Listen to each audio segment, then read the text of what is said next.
Dog kidnapped a baby on the street and ran away. The reason is shocking. The Martinez family never expected their beloved golden retriever, Luna, to become the center of a mystery that would shake their world to its core. That Tuesday afternoon, while Sarah Martinez was preparing dinner in the kitchen, her husband Tom was watching television in the living room, and their 6-month-old daughter Sophia slept peacefully in her crib upstairs. Luna had always been a gentle soul, especially around Sophia. From the moment they brought the baby home from Memorial Hospital, the dog had appointed herself as Sophia's personal guardian, sleeping beneath the crib and alerting the parents at the slightest whimper. This made what happened next all the more shocking. The first sign that something was wrong came when Luna suddenly stood up from her usual spot by the crib, her ears perked forward and her body tense. Before either parent could react, she had carefully gripped Sophia's onesie between her teeth and lifted the baby with unexpected gentleness. "Luna, and oh!" Sarah's scream pierced through the house as she watched in horror from the nursery doorway. Tom came running up the stairs, but by then Luna had already bounded past them both, carrying Sophia as carefully as if she were one of her own puppies. The front door had been left slightly ajar by the mailman moments before, and Luna seized her opportunity. She darted through the opening and took off down the street, her golden fur gleaming in the afternoon sun as she ran with purpose. "Call the police!" Sarah shouted to Tom as she chased after Luna, her heart pounding against her ribs. "Our dog has taken Sophia!" Tom's trembling fingers dialed 911 while he ran to the car. "Please help!" he gasped into the phone. "Our dog has our baby. She's running down Maple Street. Please, you have to help us find them." Luna ran with unprecedented speed and determination, weaving through streets and neighborhoods the family had never visited. Sarah tried to keep up on foot while Tom followed in the car, both of them watching in disbelief as their trusted family pet carried their precious daughter further and further away. The dog's journey finally ended in front of an elegant 2-story house in the affluent part of town, nearly 3 miles from their home. Luna sat down on the front porch and began barking insistently, still holding Sophia with remarkable care. The baby, surprisingly, hadn't cried once during the entire ordeal. She seemed almost calm in Luna's gentle grasp. When the front door opened, a well-dressed couple appeared. The woman's hand flew to her mouth, her face draining of all color as she stared at the baby in Luna's mouth. Her husband steadied her as she swayed slightly, their expressions a mixture of recognition, shock, and something deeper, something that looked almost like fear. "Oh my God!" the woman whispered, her voice trembling. "Robert, look at her face. She looks just like..." The arrival of police sirens cut through the tense moment. 3 patrol cars screeched to a halt in front of the house, and officers quickly surrounded Luna, who remained surprisingly calm. She released Sophia only when Sarah approached, letting the distraught mother reclaim her baby. But something strange happened as Sarah checked Sophia for injuries. The woman from the house couldn't tear her eyes away from the baby, and Luna kept looking between Sophia and the couple's second-floor window, where the outline of a crib could be seen through the curtains. "Wait!"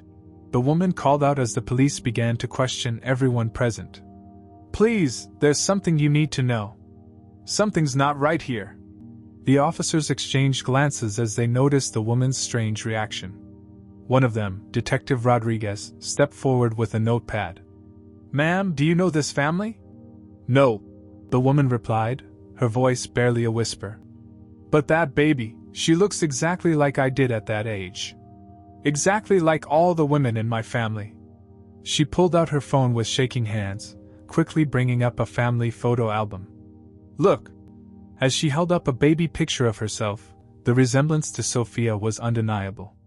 Luna sat between the two families, her tail wagging slowly, as if she knew that her actions had set in motion a chain of events that would uncover a truth that someone had tried very hard to hide.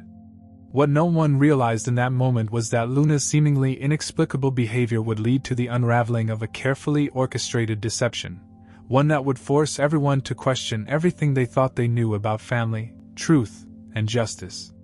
The dog's mysterious act wasn't an act of betrayal. It was the first step in exposing a shocking secret that had been hidden within the sterile walls of Memorial Hospital 6 months earlier. The truth was about to emerge, and nothing would ever be the same for either family again.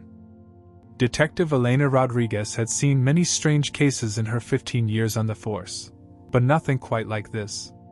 As she stood in the elegant living room of the Davidson mansion, watching Rebecca Davidson pace back and forth while clutching that old photograph, something didn't add up.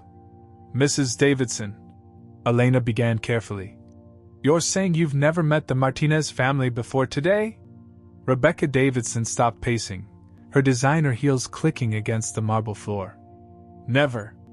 We don't exactly move in the same circles." She glanced apologetically at Sarah Martinez, who sat on the expensive leather couch, still holding Sophia protectively. "But that baby. Detective, please look at this photograph again." Elena took the offered phone, studying the baby picture from 35 years ago. The resemblance was undeniable. Sophia Martinez could have been Rebecca Davidson's twin at that age. The same distinctive heart-shaped birthmark near the hairline, the same unusual gray-green eyes that Rebecca still had today. "It's not just me," Rebecca continued, her voice rising with hysteria.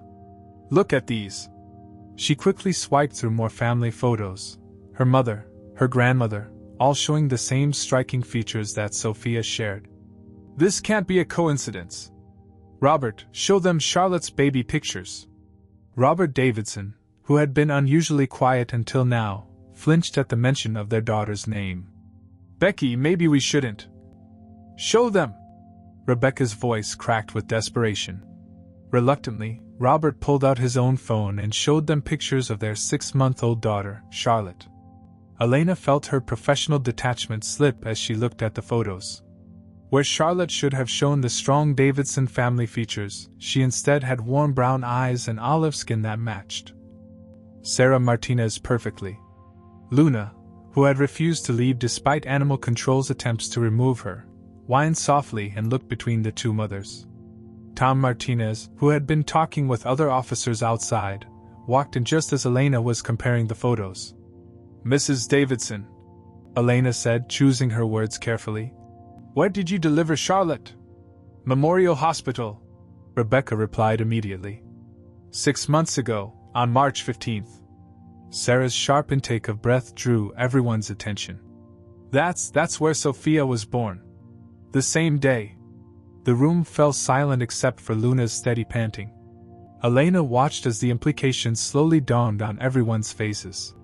Robert Davidson was the first to speak, his voice tight with controlled anger. "Are you suggesting what I think you're suggesting, Detective? Because that's impossible. We had private rooms, private nurses. The best care money could buy. There's no way." "Your private room was on the 3rd floor?" Elena asked, making notes. "Under Dr. James Harrison's care?" Rebecca nodded slowly, then suddenly swayed on her feet. Robert caught her arm as she whispered. "Charlotte was in the NICU for the first few hours. Some minor breathing issues, they said. But when they brought her back..." She trailed off, lost in memory. Sarah stood up abruptly, causing Sophia to stir. "Sophia was in the NICU too. They said it was standard procedure for first-time mothers. She was gone for almost 4 hours." Elena's gut instinct, honed by years of investigation, was screaming that something was very wrong here. She pulled out her phone and called the precinct. "This is Detective Rodriguez. I need you to contact Memorial Hospital immediately. I want all records related to births on March 15th, particularly any NICU admissions. And get me everything you can on Dr. James Harrison." As she made the call, she noticed Rebecca Davidson couldn't take her eyes off Sophia. The woman's hands were trembling as she sank into an armchair, her perfectly maintained facade cracking. "All this time," she whispered, more to herself than anyone else, "something felt off. Charlotte never seemed to bond with me the way they said she would. The nurses said it was normal, that some babies take time, but..." Sarah's voice was barely audible. "Sophia has your eyes. Your exact eyes. I always wondered. Tom's and mine are both brown." Luna patted over to Rebecca, resting her head on the woman's knee. The simple gesture seemed to break something in Rebecca, and she began to sob. Robert, what if Charlotte isn't? Don't. Robert cut her off sharply. Don't even think it. This is ridiculous. We paid for the best care, the best doctor in the state. Dr. Harrison personally guaranteed. Guaranteed what exactly, Mr. Davidson? Elena interrupted, her suspicion growing. Robert's face flushed. That there would be no complications. That everything would be perfect. He ran a hand through his graying hair. We had difficulties conceiving. Multiple miscarriages. Dr. Harrison promised this time would be different. He promised our baby would be healthy. A young officer burst into the room, his face flushed with excitement. Detective Rodriguez. The hospital records, they're gone. Everything from March 15th has been wiped clean. And Dr. Harrison, he resigned 3 months ago and left the country. The revelation hit the room like a thunderbolt. Luna barked once, sharply, as if confirming what everyone was beginning to suspect. This was no accident, no simple hospital mix-up. Someone had deliberately switched these babies, and gone to great lengths to cover their tracks.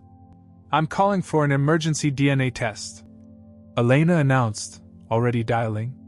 We need to know the truth. As she made arrangements, she watched the two families, one wealthy and influential, the other middle class and hardworking, trying to process the possibility that the babies they'd been raising for 6 months might not be their own. Luna moved between them, seemingly trying to comfort both mothers, her initial strange behavior now taking on a whole new meaning. What had appeared to be a simple case of a dog's inexplicable behavior was rapidly evolving into something far more sinister.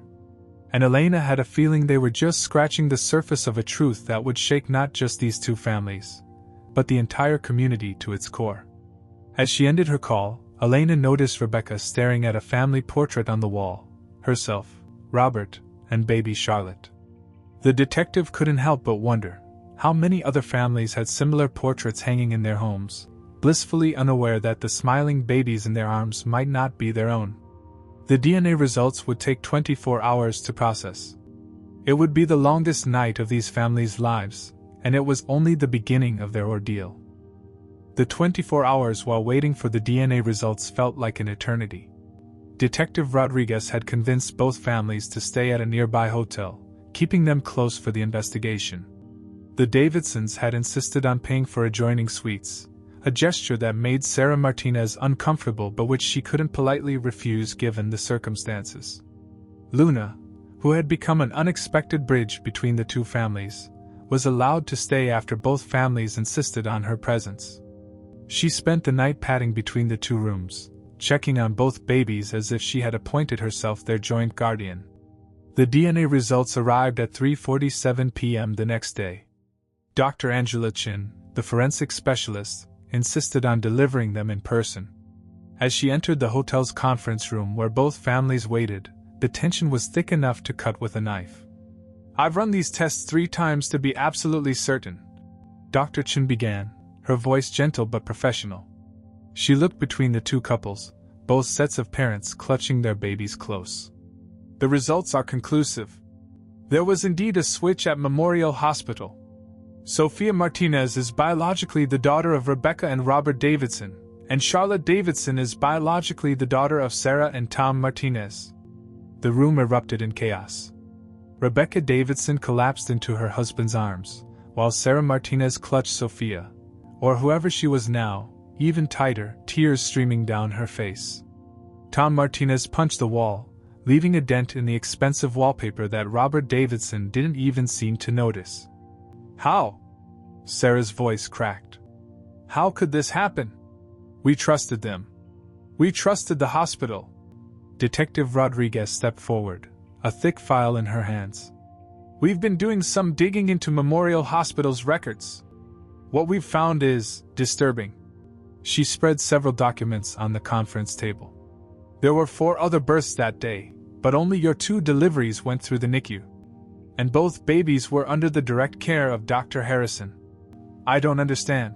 Robert Davidson's voice was tight with barely controlled rage. We paid for the best care. Private everything. How could they make such a basic mistake? Mr. Davidson. Rodriguez's voice was careful, measured. I don't believe this was a mistake. The silence that followed was deafening. Luna, who had been lying quietly in the corner, suddenly sat up, her ears perked forward. Yesterday evening, we received an anonymous tip, Rodriguez continued. A former nurse from Memorial Hospital reached out through our confidential hotline.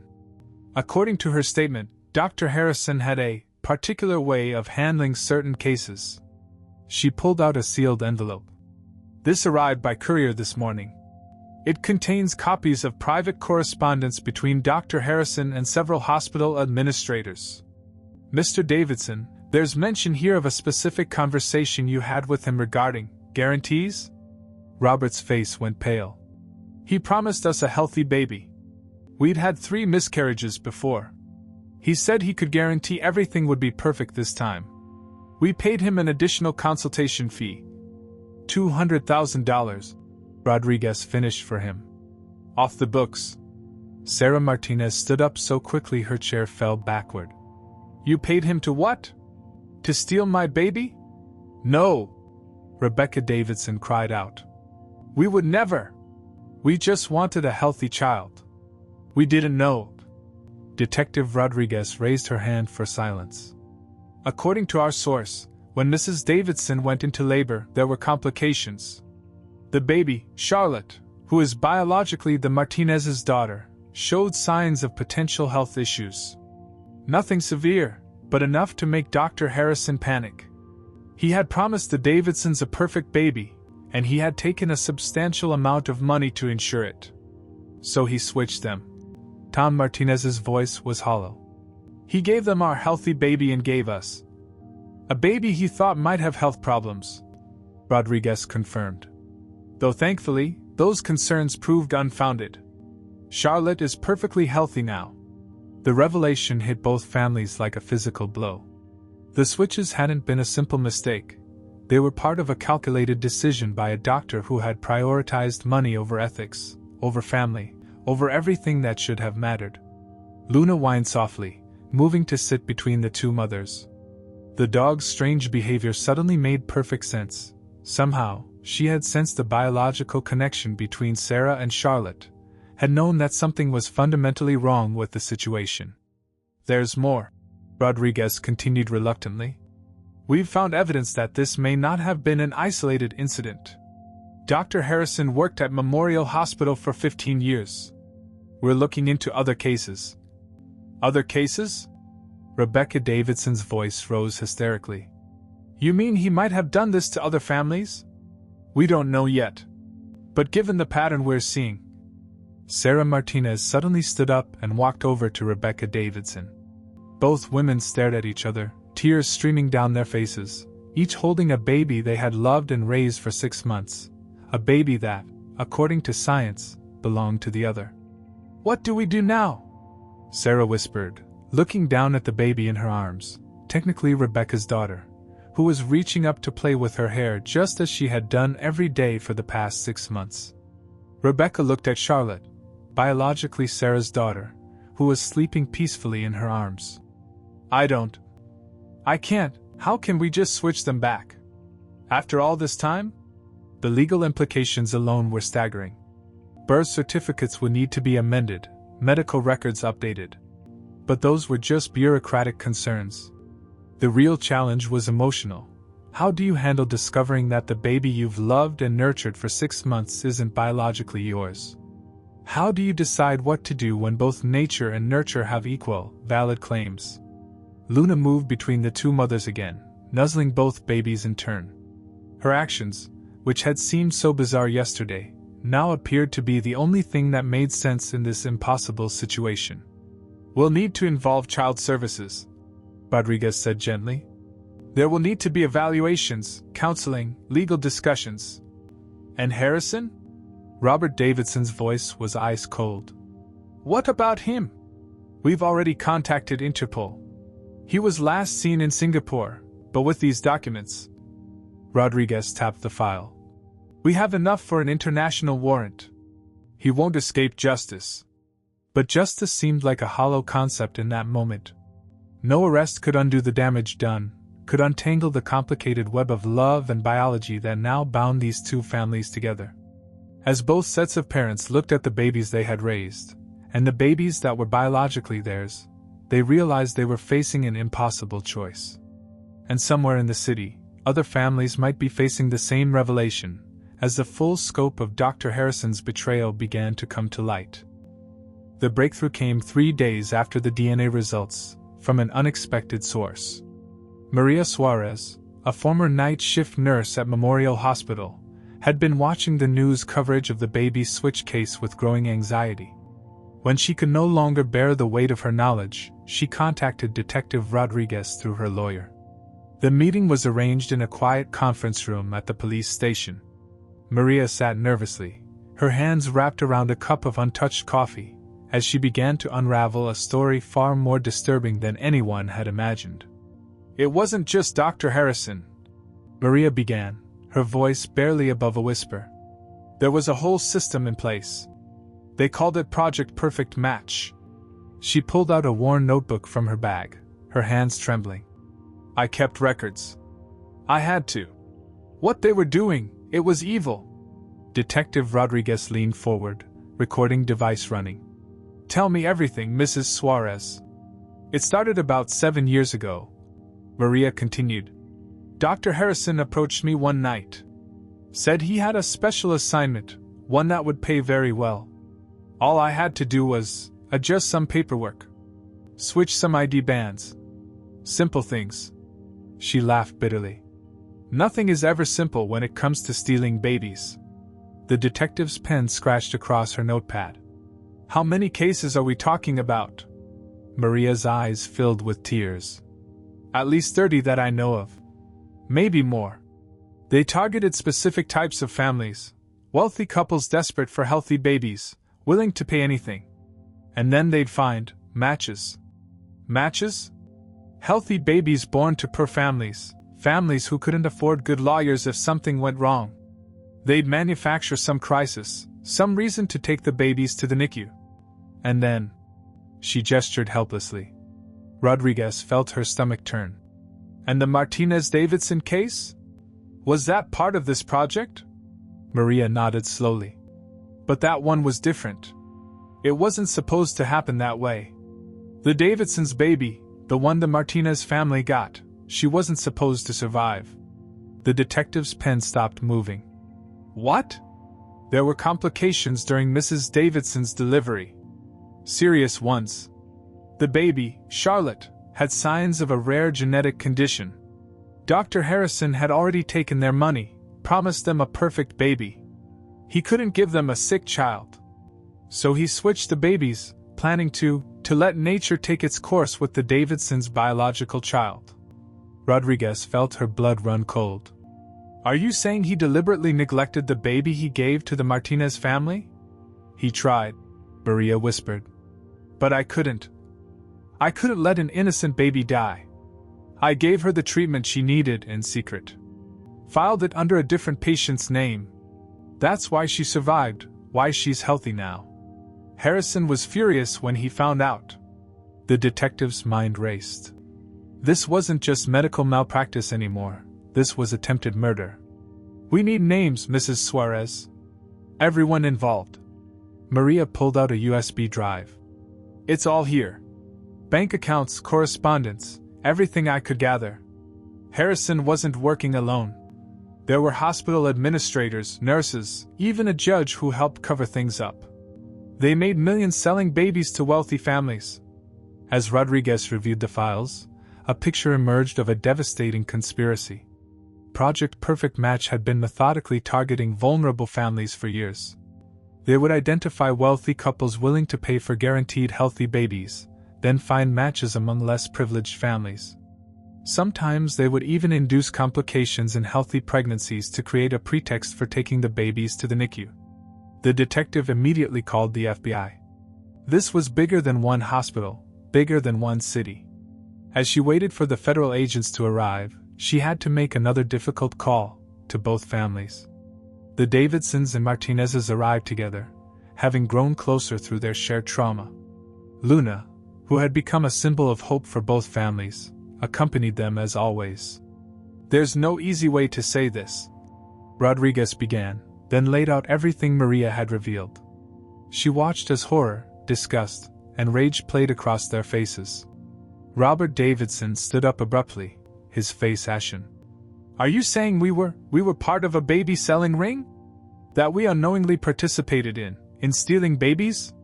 "You were victims too, Mr. Davidson," Rodriguez assured him. "Harrison took advantage of your desperation for a healthy child.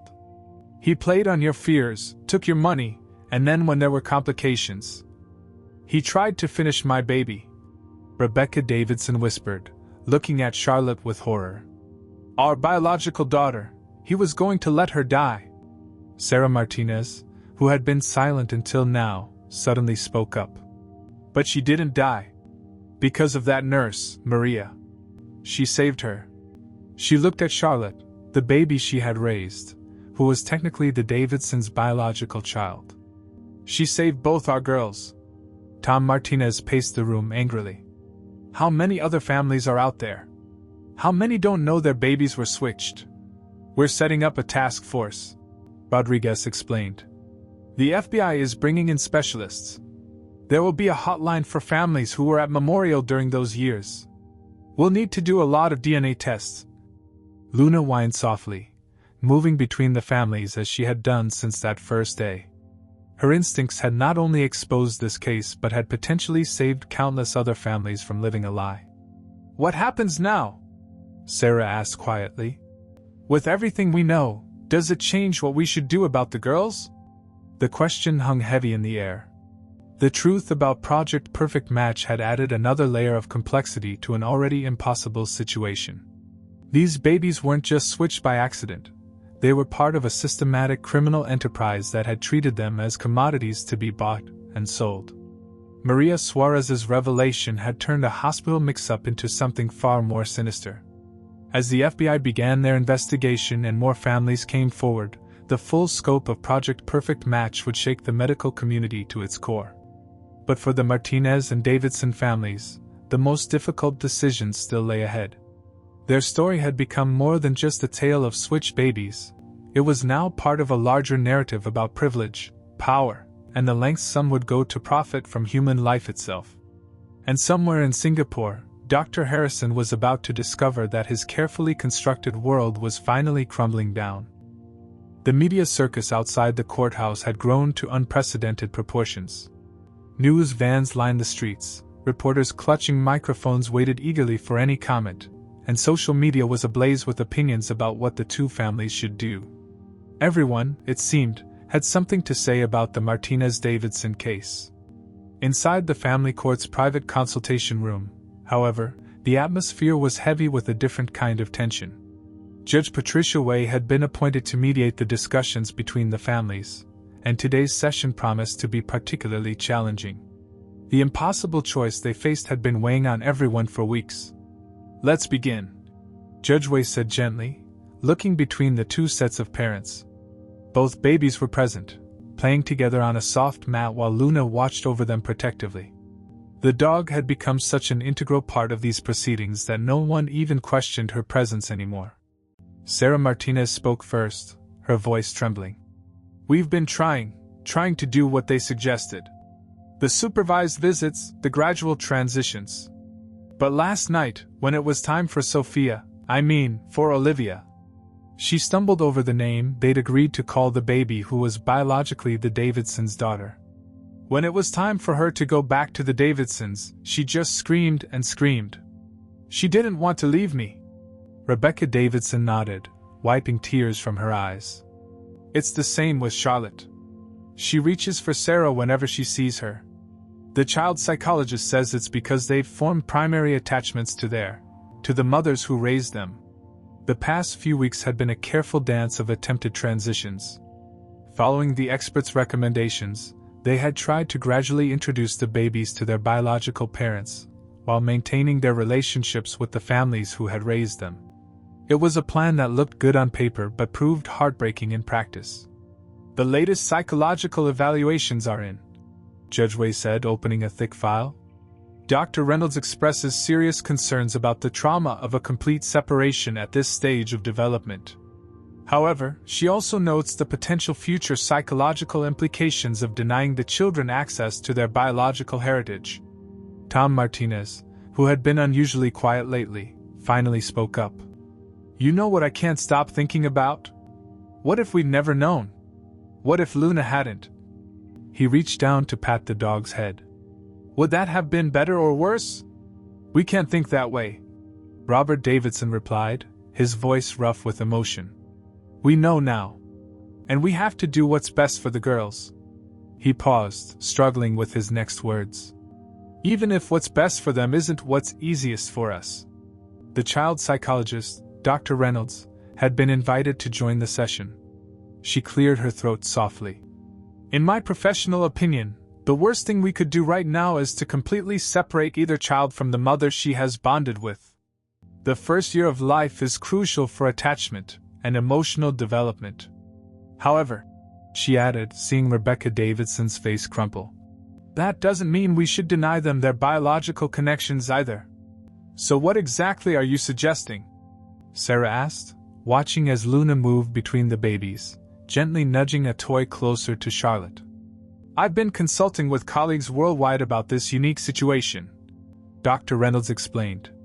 "While there's no perfect solution, we might need to think outside traditional family structures. These children, through no fault of anyone in this room, have formed meaningful bonds with both families. Perhaps instead of trying to break those bonds, we should focus on preserving and nurturing them." Judge Wei leaned forward. "Are you suggesting some form of shared custody?" "Not in the traditional sense," Dr. Reynolds clarified. "What I'm proposing is more revolutionary. These children have 4 parents who love them. Instead of forcing them to choose, what if we found a way to give them the benefit of both families?" The room fell silent as the implications sank in. Luna's tail thumped softly against the carpet as she watched the adults process this idea. "But how would that even work?" Rebecca asked. "Practically speaking, it would require unprecedented cooperation," Dr. Reynolds admitted. "But consider this. Instead of trying to untangle these relationships, we could embrace them. Create an extended family unit that gives these children everything they need, their biological heritage and their emotional bonds." Sarah and Rebecca exchanged long looks. Over the past weeks, despite the tension and heartbreak, they had developed a strange kind of bond themselves.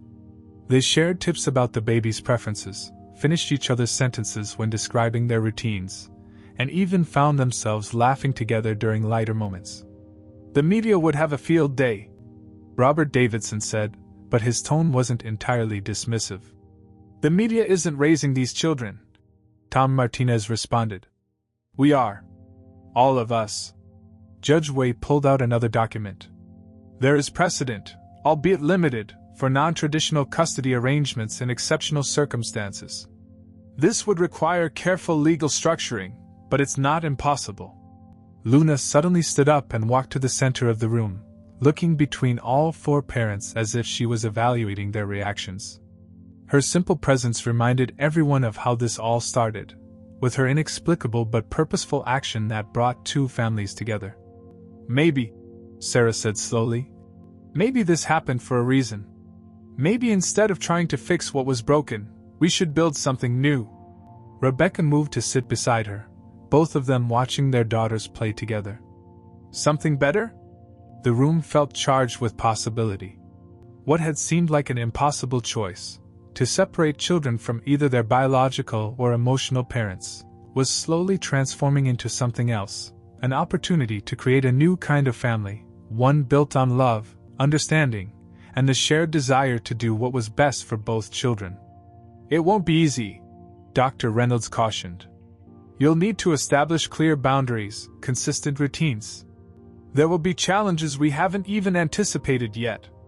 Nothing about this has been easy," Tom said, watching Luna settle between the playing babies again. "But maybe that's not the point. Maybe the point is doing what's right, even if it's hard." As the adults began to seriously discuss the logistics of this unprecedented arrangement, Luna's tail wagged steadily, as if she had known all along that this was where they would end up, not with a broken family, but with an expanded one, brought together by extraordinary circumstances and held together by love. The media might not understand. Society might not be ready. But in that room, watching two babies who had four parents willing to move mountains for them, it felt like the beginning of something remarkable. 5 years later, the sprawling Victorian house on Maple Street had undergone quite a transformation. What was once the Davidsons' elegant but formal residence had become something entirely different, a home filled with laughter, chaos, and more love than anyone could have imagined possible. Luna, now graying around the muzzle but still alert as ever, lay on the front porch watching two 5-year-old girls chase butterflies in the garden. To anyone who didn't know their story, Olivia and Charlotte looked like ordinary twin sisters, despite their different appearances. They moved in sync, finished each other's sentences, and shared the kind of bond that went beyond biology. Inside, Sarah Martinez and Rebecca Davidson worked side by side in the kitchen, preparing for the girls' kindergarten graduation party. What had started as an awkward arrangement had evolved into a deep friendship, almost a sisterhood. "Can you believe it's been 5 years?" Sarah asked, decorating cupcakes with the precision she'd learned from Rebecca over their shared years of parenting. Rebecca smiled, glancing out the window at their daughters. "Sometimes it feels like yesterday when Luna brought us all together. Have you seen the documentary proposal that came in yesterday? Another one?" Sarah laughed. "They're still fascinated by our story, aren't they?" They turned down countless offers over the years. Reality shows, book deals, movie rights. Their story had captured the public's imagination, but they'd chosen to live it rather than sell it. The only exception they'd made was participating in a medical ethics documentary that helped expose similar cases and led to nationwide reforms in hospital protocols. Tom and Robert entered through the back door, carrying decorations for the party. The two men had formed their own unlikely bond, with Robert eventually investing in Tom's startup, turning it into a successful company that allowed both families to contribute equally to their shared household. "Dr. Harrison's final appeal was rejected," Robert announced, setting down the boxes. "He'll serve his full sentence." The news brought a complex mix of emotions. After an international manhunt, Harrison had been captured in Singapore 3 years ago. His trial had exposed the full scope of Project Perfect Match, leading to dozens of arrests, and helping hundreds of families discover the truth about their children's origins. Many of those families had followed the Martinez-Davidson model, creating their own versions of expanded family units. "Mommy Sarah! Mommy Rebecca! Look what we found!" The girls burst into the kitchen, holding a butterfly with a damaged wing. Both women immediately went into action, helping the girls create a safe space for the butterfly to heal, a perfect example of their synchronized parenting. The unconventional custody arrangement they pioneered had become a case study in family law. The girls spent equal time in both wings of the large house, had 4 parents who attended every school event, and never had to choose between their biological and emotional bonds. They were simply allowed to love and be loved by everyone. Luna padded into the kitchen, her nails clicking on the tile floor. She'd become something of a celebrity in her own right, with animal behaviorists studying her remarkable ability to detect biological connections. Several other cases of switched babies had been discovered thanks to similarly intuitive dogs, leading to a new field of research into canine genetic recognition.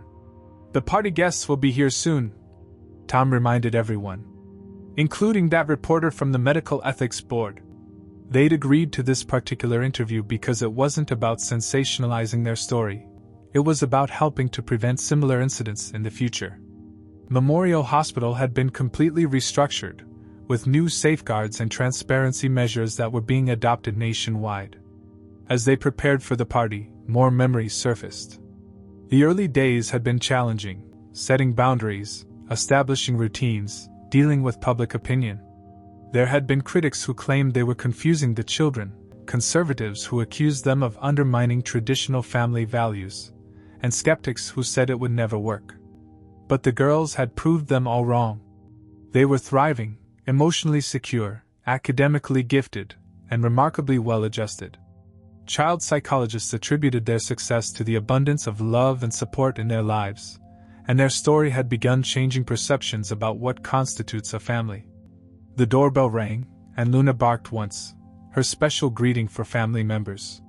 It was Maria Suarez, the whistleblower nurse who had become an honorary grandmother to both girls. After testifying against Harrison and helping to expose Project Perfect Match, she'd found a new purpose in advocating for medical ethics reform. "My beautiful girls!" she exclaimed as Olivia and Charlotte ran to hug her. "Ready for your big day?" The graduation party would be more than just a celebration of the girls' academic achievement.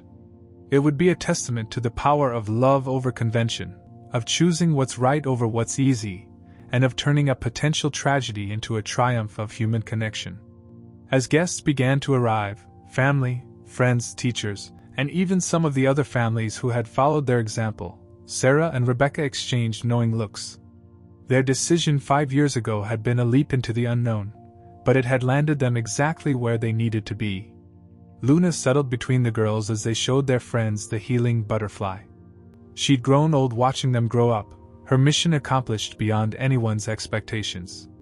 What had started with her inexplicable action had evolved into something revolutionary, a new definition of family that put children's needs above societal norms. The story of the dog who kidnapped a baby had transformed into something much more profound, a story about the true meaning of family, the power of intuition, and the courage to choose love over convention. As the party began and laughter filled the house, it was clear that sometimes the happiest endings come from the most unexpected beginnings. Later that evening, as the sun set and the last guests departed, the 4 parents sat on the porch watching their daughters dance in the twilight, while Luna watched contentedly. They had redefined what family meant, not just for themselves but for others who would follow in their footsteps. "You know," Tom said, breaking the comfortable silence, "I think Luna knew exactly what she was doing that day." Rebecca smiled, reaching down to scratch behind Luna's ears. "She saw what we couldn't see. She knew what we needed before we did. She gave us something amazing," Sarah added, watching their daughters twirl under the emerging stars. "She gave us each other." As if understanding she was being discussed, Luna lifted her head and looked at each of them in turn, her eyes wise and knowing. In the end, it hadn't been about choosing between nature and nurture, between biological bonds and emotional ones. It had been about choosing all of it, choosing love in all its forms. And in that choice, they had all found their true home.